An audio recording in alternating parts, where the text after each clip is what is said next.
Chers amis, on a le plaisir aujourd'hui d'accueillir le docteur Fourani, notre ami de longue date, donc expert reconnu en cardiologie, mais surtout en vasculaire.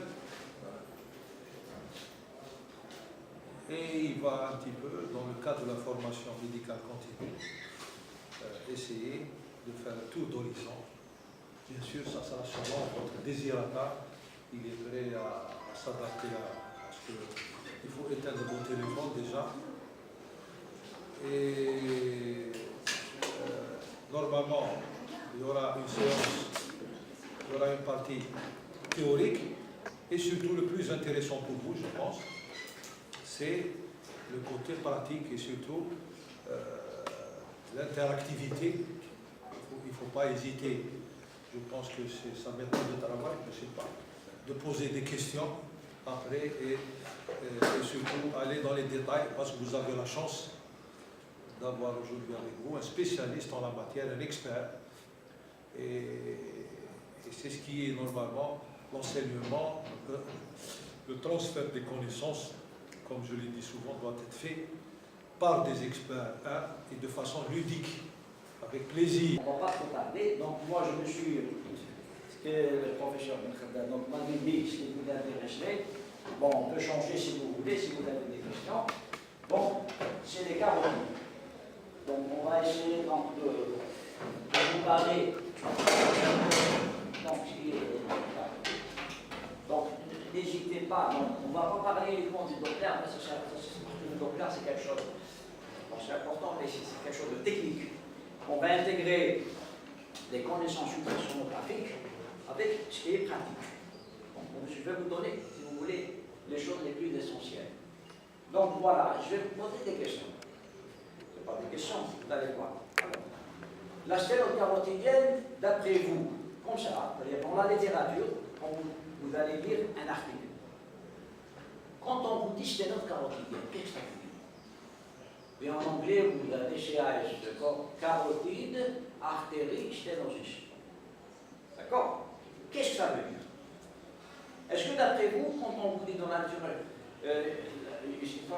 pour vous d'emblée, c'est une sténose serrée, enfin, une sténose supérieure à 70, ou bien c'est une sténose à 50% de diamètre, ou bien la sténose carotidienne veut dire la présence d'une plaque au niveau de la carotide interne.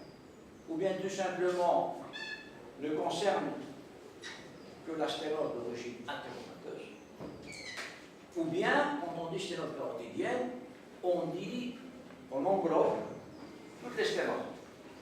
Vous savez très bien que les sténoses carotidiennes, il y a des sténoses qui ne sont pas carotidiennes. D'accord? Alors, la mesure angiographique de la sténose carotidienne qui est validée, est-ce que vous devrez connaître la mesure américaine et la mesure européenne. Donc, quand on vous donne, est-ce que, quand on vous dit sténose carotidienne à 80%, est-ce que la mesure de la sténose carotidienne, elle est faite selon le protocole de mesure nord-américain ou bien sur le protocole de mesure européen? Alors, troisième chose, quand on vous dit sténose carotidienne, qui est symptomatique, est-ce que ça veut dire que les symptômes en rapport avec la sténose carotidienne datent de moins d'un mois, ou bien qui durent plus de 6 mois, c'est-à-dire qu'il y a un symptôme, après il y a un autre symptôme pour une période de 6 mois, ou bien c'est des symptômes qui datent de moins d'une année, ou bien c'est des symptômes qui datent de moins de 6 mois, ou bien tout simplement quand on dit qu'une sténose carotidienne est asymptomatique, ça veut dire que même si les symptômes, c'est-à-dire si les symptômes existent, mais ils remontent à plus de 6 mois, est-ce qu'on peut dire que dans ce cas-là, la sténose est symptomatique ou asymptomatique? Non, c'est important parce qu'il y a certaines choses qu'il faut corriger d'emblée. Parce que vous allez voir, avec la conduite antérieure de sténose carotidienne s'appuie sur ça. Alors, d'emblée, la sténose carotidienne, quand on vous dit sténose carotidienne, ça veut dire que une sténose de 50%. D'accord? Quand on vous dit une sténose significative, c'est 70%. C'est important. Pourquoi? Je vais vous dire pourquoi. des choses qui sont importantes. Alors la même chose, donc vous voyez que la méthode de calcul, qui est la référence, n'est pas la méthode européenne. La méthode européenne, on va vous montrer rapidement, on va pas s'attarder. La même chose, les symptômes, un patient qui a des symptômes en rapport avec un événement neurologique, si les symptômes durent de plus, qui datent de plus de 6 mois, c'est-à-dire que le patient est classé dans la sténose asymptomatique. C'est important. C'est-à-dire si vous avez un patient qui a fait une hémipharésie droite, parce qu'il est dans la carotide gauche, mais il vous dit aujourd'hui on est le 18 avril, mais en fait j'ai les faits en 18 avril 2018. Il n'est pas symptomatique, parce que c'est des symptômes qui remontent à plus de 6 mois. Parce que la plaque s'est réorganisée et elle devient, c'est pas une plaque à risque, enfin, c'est pas une plaque symptomatique, c'est pour ça qu'il y a. Donc, si vous comprenez ça, les conduites à tenir vont changer. Alors, voilà pourquoi la différence, je pense que vous savez, le problème c'est l'Union européenne, ECST c'est européenne, carotide, chirurgie, un essai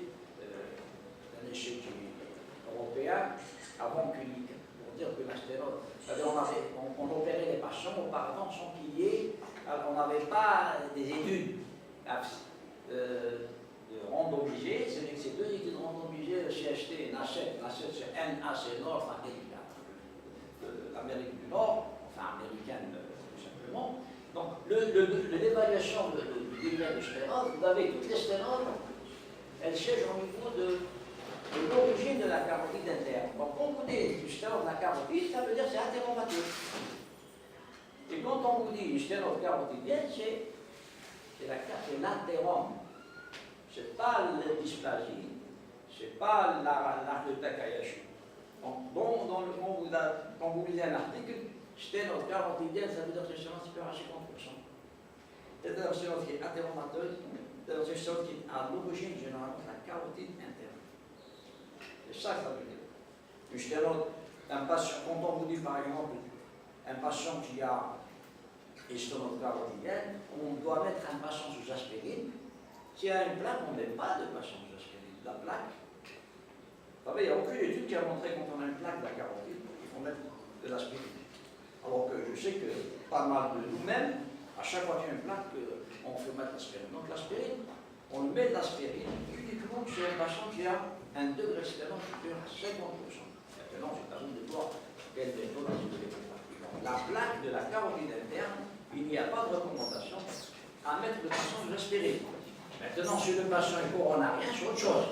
C'est-à-dire que je vous dis que si le patient n'est pas coronarien, n'a pas d'artériopathie, même si vous avez une artériopathie, vous savez, maintenant les choses ont changé. On ne met de traitement anti-asthmatique que chez les patients qui sont symptomatiques. Si vous avez une sténose artérielle commune, si le patient est asymptomatique, si vous voulez les recommandations de 2017, il n'y a pas d'indication de cette aspect-là. D'accord? Donc là, c'est pour vous donner une attitude pratique. Donc, bien entendu, on ne va pas tarder, ça que c'est.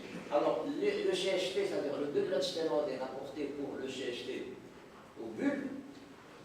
Vous savez ça, ces mesures-là, ce sont des mesures valables en angiographie, ce n'est pas des mesures valables à l'échographie. Donc, c'est rapporté au bulbe, donc généralement une sténose de 60% NACET, c'est-à-dire si on prend le dénominateur, c'est la carotide interne distale, par rapport au degré de sténose ici, la sténose peut paraître moins sévère que si on utilisait la méthode européenne. C'est-à-dire une sténose de 60% NACET est l'équivalent de 80%. Bien entendu, toutes les sténoses, c'est en diamètre, c'est pas en surface. La notion de sténose en surface n'a aucun sens, d'accord? C'est toujours les diamètres. D'accord? C'est les diamètres. C'est-à-dire le diamètre, c'est ça rapporté à la carotide interne distale. Pourquoi il y a cette disparité? Parce qu'il y a un ronflement du bulbe. S'il n'y avait pas de bulbe, il n'y aurait pas cette, si vous voulez, cette différence de calcul. C'est parce que la carotide interne présente un bulbe, on ne sait pas s'il faut la rapporter à la carotide qu'on aval, mais il faut apporter de restaurant au bulbe. Or, si vous voyez ici, mon assuré, c'est un bulbe virtuel. Donc on va essayer de joindre les deux bouts de la carotide distale et de la carotide commune pour décider un bulbe qui est virtuel. Donc en fait, ce n'est pas tout à fait scientifique, pas précis. C'est pour ça que la validation, c'est surtout avec cette méthode. Voilà.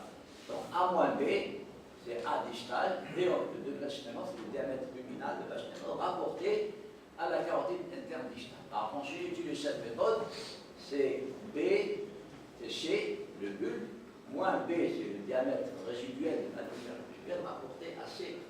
C, c'est le bulbe virtuel. Bon, on va pas passer, donc on fait autre chose. Donc vous voyez ici que quand vous mettez par exemple un patient qui a un patient qui est asymptomatique, donc le traitement anti-agrégant, donc si le patient, on vous dit par exemple ici, le traitement anti-agrégant, les patients qui ont une carotide asymptomatique, si vous les mettez, donc en général, c'est pour les patients qui ont seulement de 50%, d'accord? Bon, maintenant on va aller au vif du juste plan pratique. Donc, l'évaluation par échodoppler d'une séance carotidienne implique systématiquement l'usage d'une correction d'angle. Oui. Alors, on vous pose une question, pourquoi quand vous mettez, quand vous travaillez au mode cardiologie, vous faites de l'échographie cardiaque, pourquoi est-ce qu'il y a une correction d'angle dans l'échographie cardiaque? Alors, il n'y a pas. Alors la question est la suivante. Pourquoi il n'y a pas de correction d'angle dans les mesures cardiologiques? Voilà. Parce qu'on est aligné au flux mitral. Vous prenez un flux transmitral, il faut que vous soyez aligné par rapport au flux. Si vous voulez prendre le gradient d'un avertissement aortique, vous le prenez toujours aligné par rapport au flux. D'accord? C'est pour ça qu'on n'y a pas de correction d'angle. Donc, la correction d'angle, si vous voulez, il y a une correction d'angle, mais on ne l'utilise pas. Correction d'angle en cardiologie, l'angle est toujours égal à 0. D'accord? L'angle est toujours égal à 0. Tandis qu'en vasculaire, on ne peut pas avoir 0. Pourquoi? Parce que la carotide, on ne peut pas, c'est exceptionnel, sauf s'il y a une déviation de la carotide. Donc généralement, on abordera un vaisseau avec un angle inférieur à 60 degrés. L'idéal, c'est que ce soit le plus bas possible.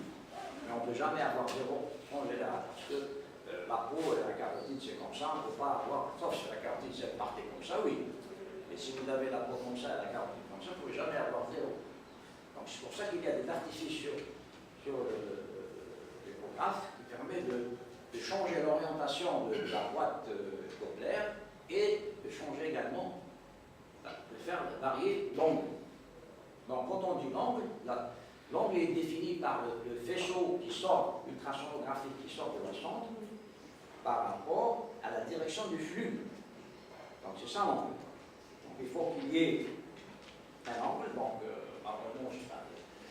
Toujours cet angle-là soit inférieur, je pense que ça vous connaissez. Voilà. Alors, est-ce que dans votre tête, la sévérité du sténose